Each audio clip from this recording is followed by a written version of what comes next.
నీ సేవలో ఎదురైనా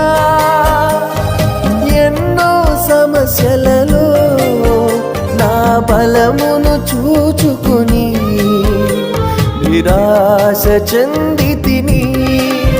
నీ సేవలో ఎదురైనా ఎన్నో సమస్యలలో నా బలమును చూచుకుని నిరాశ చెందితిని.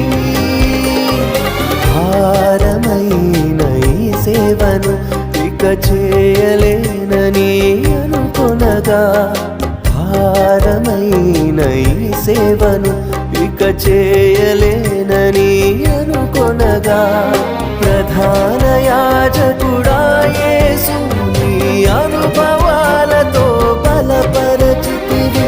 ప్రధాన యాజకుడా